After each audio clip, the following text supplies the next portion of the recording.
Assalamualaikum warahmatullahi wabarakatuh. Perkenalkan, kami dari pemateri 12 dengan tema ilmu jarh wa ta'dil. Kelompok kami yang pertama saya sendiri, Muhammad Irfan Edetama, dari nomor 19110182. Yang kedua, Norma Astriana, nomornya 19110079. Lanjut saja membahas mengenai pengertian jarh wa ta'dil. Di sini jarh wa ta'dil menurut etimologi, jarh wa ta'dil itu berasal dari kata jar yang berarti melukai atau cacat. Sedangkan menurut terminologi, jar itu adalah ilmu yang membahas mengenai kecacatan para perawi hadis dan pentakdilnya dengan memakai kata-kata yang khusus dan tingkatan kata-kata itu. Lalu yang kedua, sedangkan ta'dil menurut etimologi berarti meluruskan, membetulkan, membersihkan. Sedangkan menurut terminologi, ta'dil ialah ilmu yang mempelajari sifat-sifat baik dan bersih yang terdapat pada diri seorang rawi sehingga nampak keadilan dan riwayatan yang bisa diterima. Jadi di sini bisa disimpulkan bahwa jar itu adalah kecacatan seorang rawi dalam menyampaikan periwayatan yang seorang hadis ya. Lalu kalau ta'dil itu adalah keadilan ya. Ilmu yang mempelajari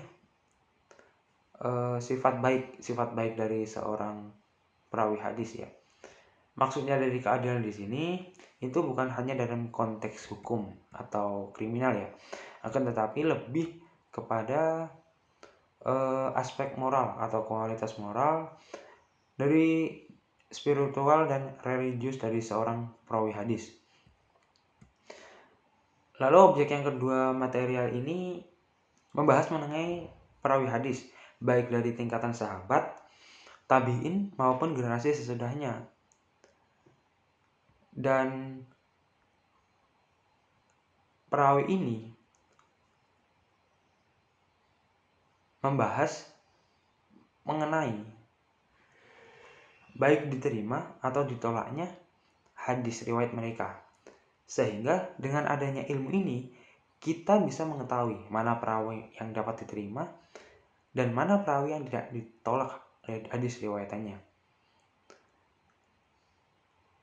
Sebenarnya hadis itu merupakan sumber hukum kedua setelah Al-Quran, yang mana hadis itu merupakan perkataan yang disadarkan langsung oleh Nabi Muhammad.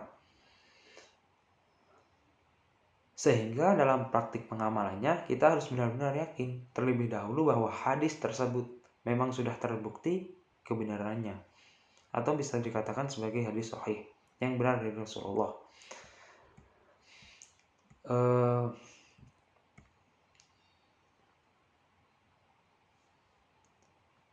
Lalu selanjutnya yaitu mengenai 3 pandangan suatu kecacatan dalam keadilan seorang periwayat hadis.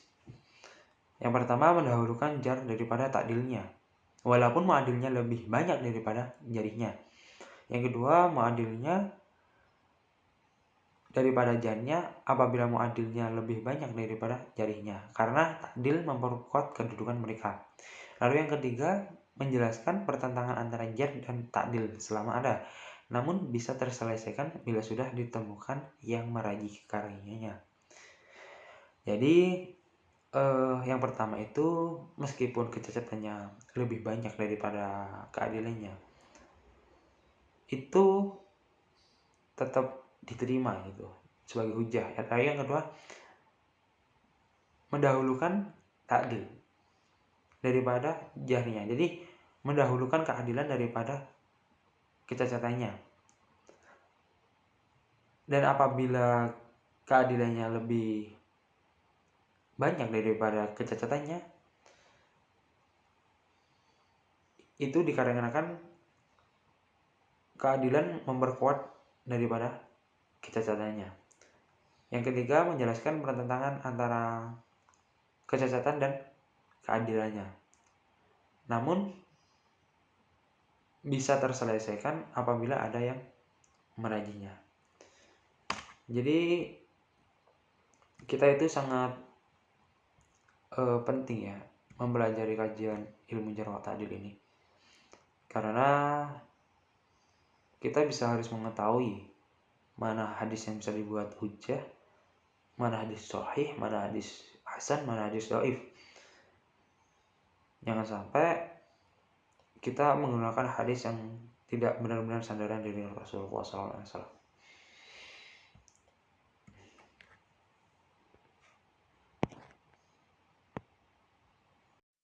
Baik, selanjutnya saya akan menjelaskan tentang tingkatan jarh wa ta'dil. Nah, sebagaimana kita tahu bahwa periwayatan hadis yang dilakukan oleh para perawi itu tidak dapat disamakan derajatnya dalam segi hafalannya, dalam segi kedobitannya, dalam segi keadilannya.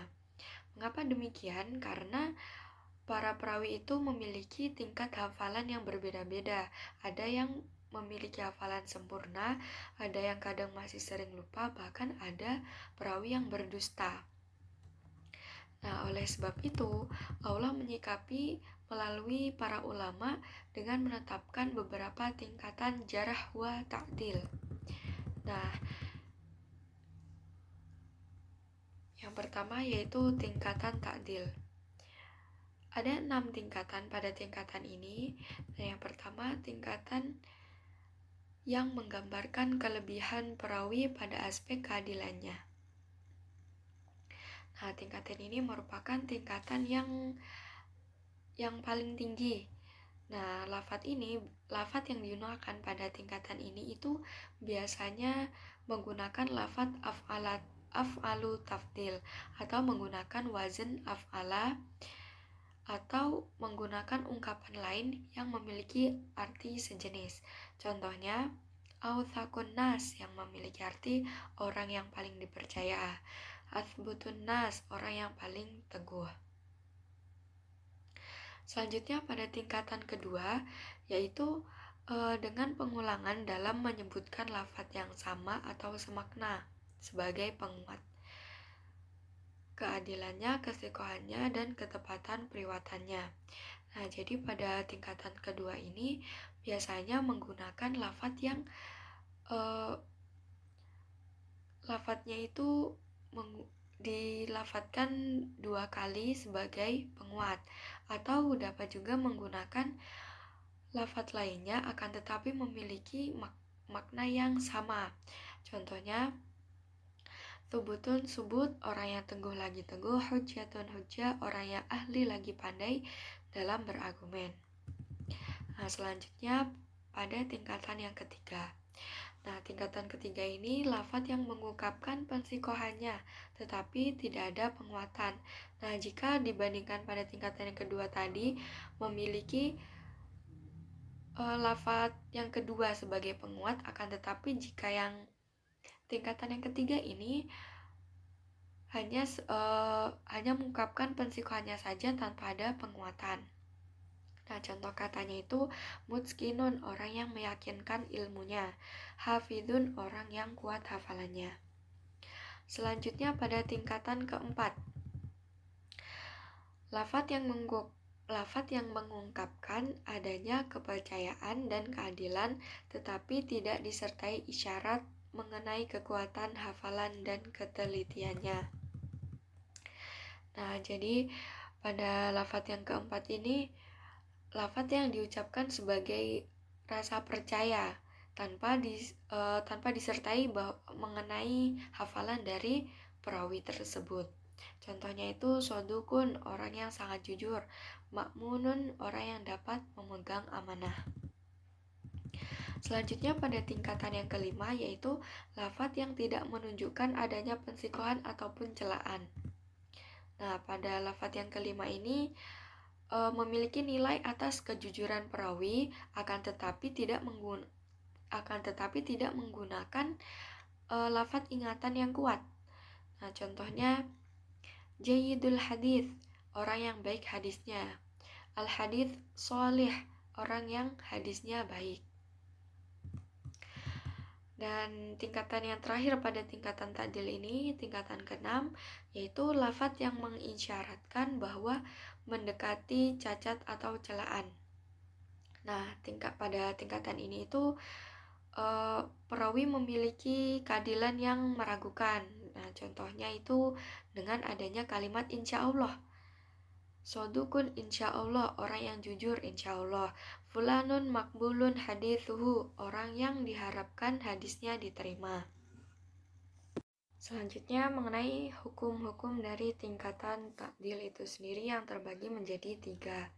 Nah, pada yang pertama, tingkatan yang sudah saya jelaskan sebelumnya, yaitu pada tingkatan pertama hingga tingkatan yang ketiga, orang-orangnya atau perawinya itu dapat dijadikan sebagai hujah, meskipun antara tingkatan 1, 2, dengan 3 itu memiliki kekuatan yang berbeda-beda.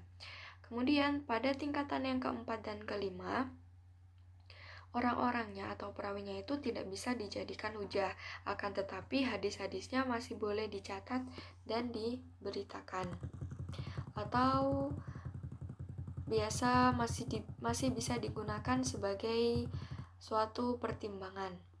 Dan yang keenam, yang tingkatan keenam, orang-orangnya atau perawinya itu tidak bisa dijadikan hujah, akan tetapi hadisnya boleh dicatat sebagai pelajaran saja, bukan sebagai hadis. Nah, karena yang diriwayatkan itu tidak dobit. Selanjutnya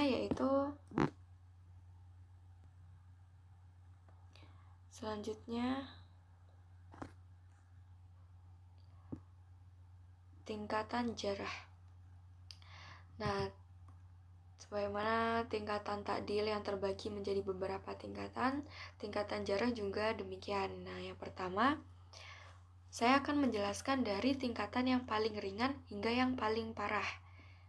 Nah, yang pertama ini, lafadz yang menunjukkan sifat kelemahan perawi dalam periwayatan hadis. Nah, contohnya itu al-haditsu layyinun, hadisnya lemah. Selain itu, laisa bidzakal qawi, tidak demikian kuat. Pada tingkatan yang kedua, lafadz yang menunjukkan adanya pelemahan dan menjelaskan bahwa tidak boleh dijadikan hujah. Nah, contohnya munkaru hadithuhu, hadisnya mungkar atau ditolak. Selanjutnya, fulanun la yuhtaju bih, orang yang tidak bisa dijadikan hujah hadisnya. Selanjutnya, lafadz yang ketiga yaitu lafadz yang menunjukkan kecacatan yang sangat parah, atau menggunakan lafadz yang serupa dan tidak boleh ditulis hadisnya. Nah, contohnya itu dhaifun jiddan, lemah sekali, hadithu la yuktab, hadisnya tidak dicatat. Selanjutnya pada tingkatan yang keempat, itu lafadz yang menunjukkan tuduhan bahwa perawat itu berdusta. Jadi pada tingkatan ini lafadznya itu masih berupa tuduhan saja.